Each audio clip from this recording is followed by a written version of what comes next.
Hello student, आज का हमारा टॉपिक है origin and evolution of man.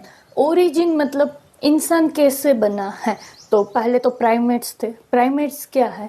तो प्राइमेट्स मतलब मंकी है, ऐसे एक मेमल का ग्रुप है जैसे मंकी, एप्स। उनके इवोल्यूशन से ही तो इंसान बने हुए हैं।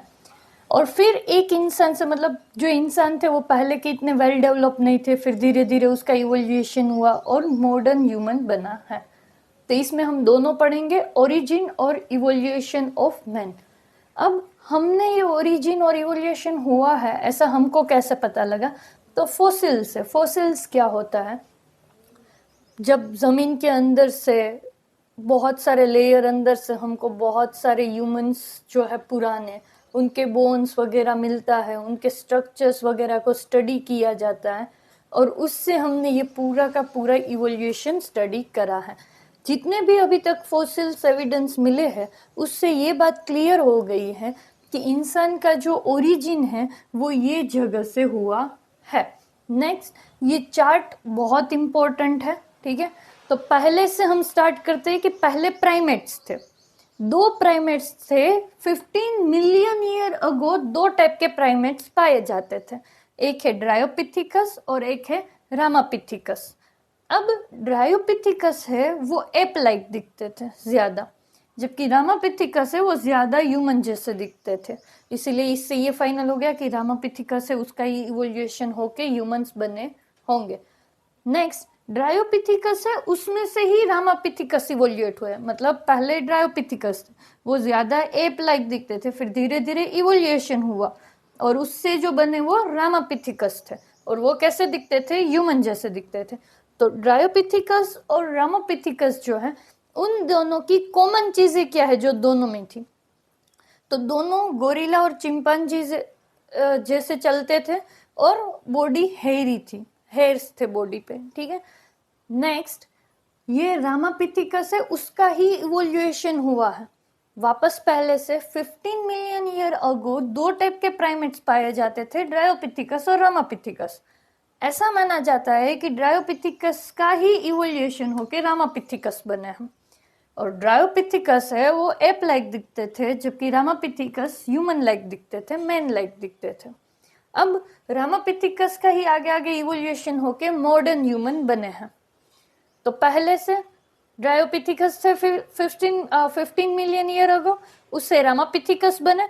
फिर ये देखो, ये 14 टू 15 मिलियन ईयर अगो की बात है, बट फिर सीधा क्या आ गया 2 मिलियन ईयर अगो। इसका मतलब है बीच में बहुत बड़ा गैप पड़ा, बीच के हमको फॉसिल वगैरह कुछ पता नहीं है कैसे इवोल्यूशन हुआ वो। तो रामापिथिकस थे उससे बने होंगे एस्ट्रेलियोपिथेशियंस, ठीक है। रामापिथिकस से ऑस्ट्रेलियोपिथेशियंस बने होंगे इवोल्यूशन होके, और इसका इवोल्यूशन होके होमो हेबिलिस बने होंगे। होमो हेबिलिस का इवोल्यूशन होके होमो इरेक्टस बने, और ये आगे जाके इवोल्यूट दो में हुए, होमो सेपियंस और निएंडरथल में।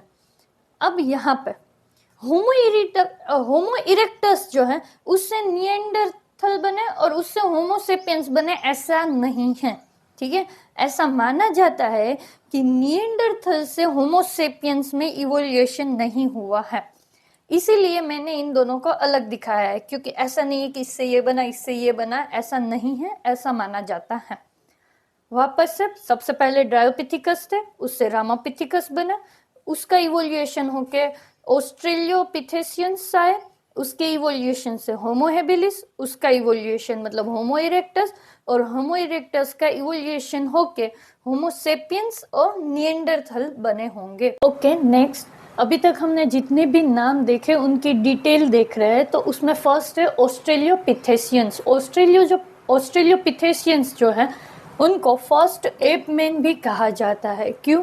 क्योंकि उसके अंदर एप की कैरेक्टरिस्टिक भी थी और मैन की कैरेक्टरिस्टिक भी थी। नेक्स्ट, इसको पहली बार डिस्कवर कहाँ से करा था, इसके फॉसिल्स कहाँ से मिले थे? तो इसके फॉसिल्स मिले थे अफ्रीका से, और ऐसा माना जाता है कि ईस्ट अफ्रीका के अंदर ही ये लोग रहते थे। इनकी हाइट 1.5 मीटर जितनी थी अप्रोक्स, और ये जो थे वो हंटिंग करते थे स्टोन के वेपन्स यूज करके। बट नॉर्मली ये क्या खाते थे? फ्रूट्स खाते थे। अब ये जो ऑस्ट्रेलियोपिथेशियंस है वो धीरे धीरे इवोल्यूएट हुए और उसके इवोल्यूएशन से क्या बने, होमो हैबिलिस आए।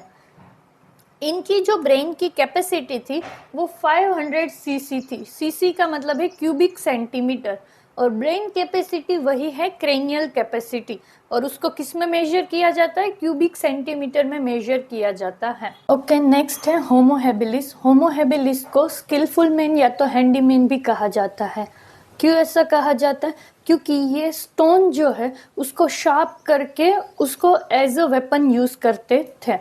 नेक्स्ट है कि इसके फॉसिल्स कहाँ पे मिले थे, इसके फॉसिल्स जो है वो भी अफ्रीका में ही मिले थे। नेक्स्ट, ये कहाँ पे रहते थे, अफ्रीका में रहते थे। 2 मिलियन ईयर अगो ये अफ्रीका में रहते होंगे ऐसा प्रिडिक्ट किया गया है। ये मीट नहीं खाते थे, और इनके जो ब्रेन की जो कैपेसिटी है वो 650 से 800 के बीच की थी। मतलब इसकी क्रेनियल कैपेसिटी 650 से 800 क्यूबिक सेंटीमीटर के बीच में थी। ओके, नेक्स्ट है होमो इरेक्टस। होमो इरेक्टस को इरेक्ट मैन भी कहा जाता है। क्यों, क्योंकि वो स्ट्रेट खड़े रह सकते थे। ओके, इनके जो फॉसिल्स है वो जावा में 1891 में मिले थे। इनकी ब्रेन की कैपेसिटी ज्यादा थी, अप्रोक्स 900 सीसी जितनी थी। पहले क्या थे, होमो हैबिलिस थे। होमो हैबिलिस का धीरे धीरे इवोल्यूशन हुआ और जो बने वो कौन है, होमो इरेक्टस हुए। अब ये मीट खाते थे। इनकी जो हाइट थी वो 1.5 से 1.8 मीटर के बीच की थी। ऐसा माना जाता है कि ये फायर का यूज करते थे, और इससे पहले वाले जो थे होमो हैबिलिस वो टूल्स बनाते थे, बट ये उससे डेवलप है, इनका इवोल्यूशन हो चुका है, तो इसकी वजह से इनके जो टूल्स होंगे, वेपन्स होंगे, वो भी कैसे होंगे, ज्यादा डेवलप्ड होंगे। अब होमो इरेक्टस के अंदर 3 सब स्पीसीज इंक्लूडेड हैं, उसमें से जो हमने पढ़ी वो है जावा एपमैन। ओके, नेक्स्ट है निएंडरथल मैन। इसको होमो सेपियंस निएंडरथैलेंसिस भी कहा जाता है। अब ये जो है उसके फर्स्ट टाइम फॉसिल्स कहाँ पे मिले थे, निएंडर वैली में मिले थे। इसके बाद इसके फॉसिल्स बहुत सारी अलग अलग कंट्रीज में से भी मिले थे। ये मॉडर्न ह्यूमन की तरह ही चलते थे। इनकी क्रेनियल कैपेसिटी 1400 क्यूबिक सेंटीमीटर थी। ये ईस्ट और सेंट्रल एशिया में रहते होंगे ऐसा माना जाता है। और ये कब कब होंगे, तो 1 लाख टू 40,000 ईयर अगो ये होंगे ऐसा माना जाता है। यही थे जो अपने पूर्वज को दफनाते थे और अपनी बॉडी को कवर भी करते थे। नेक्स्ट, 75 टू 10,000 ईयर्स अगो धीरे धीरे इवोल्यूशन होके होमोसेपियंस बन गए थे। अब ये जो होमोसेपियंस है वो केव आर्ट करते थे। ऐसा माना जाता है कि निएंडरथल भी केव आर्ट करते थे, और केव पेंटिंग का एक अच्छा उन लोगों ने करा हो, इसका एग्जाम्पल है भीमबेटका रॉक शेल्टर जो कि एमपी में है।